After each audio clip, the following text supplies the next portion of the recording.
Hey everyone, happy Monday. At the end of this day of work, I want to take a moment to reflect a little bit on what it is exactly you did today.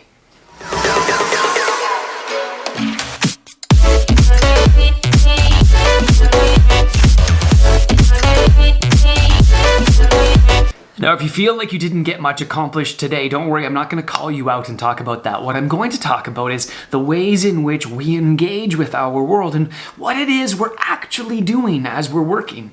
See, there's really only two resources or sets of resources that we have to do the things that we want to do in any given day.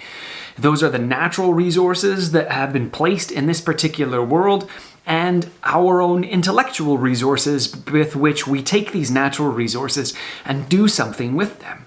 Now, there have been all kinds of examples throughout the course of history where we have taken the natural resources and done some pretty damaging things to them and with them. But there are so many examples as well of people who have recognized the ways to use the resources that God has given us to create something amazing, something that is hugely beneficial to all kinds of people all over the world.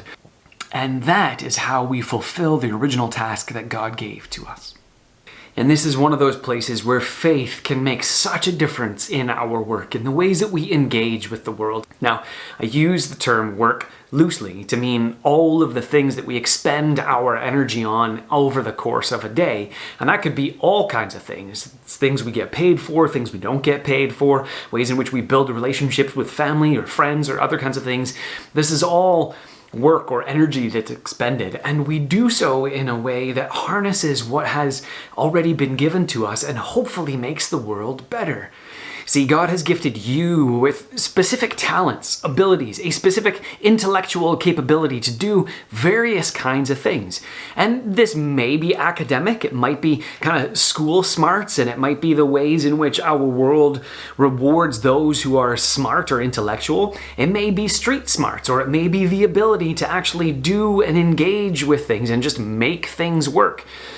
Either way, God has gifted you in ways that nobody else has been gifted. And He has also provided you with access to various kinds of resources that nobody else has access to. And I'm not talking about the funds or money that you may have, although there might be some that you have in order to do amazing things with, but even just in your particular place, in your home, in your house, in your apartment building, in the flower pot that's there on your balcony, or whatever it is that you have and you have been gifted, God has given you these different kinds of things.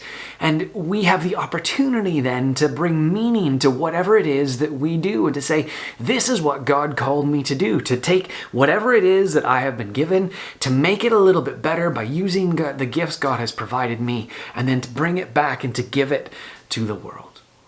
And so today or tonight, as you reflect on the ways in which you got things done today, or maybe you feel like you didn't get things done today, I would encourage you to evaluate how your day went based on not how much you got done, how many things you checked off the list, but whether you made something better, whether you engaged in a way that created hope and happiness and joy in somebody else's life, in whatever that looks like.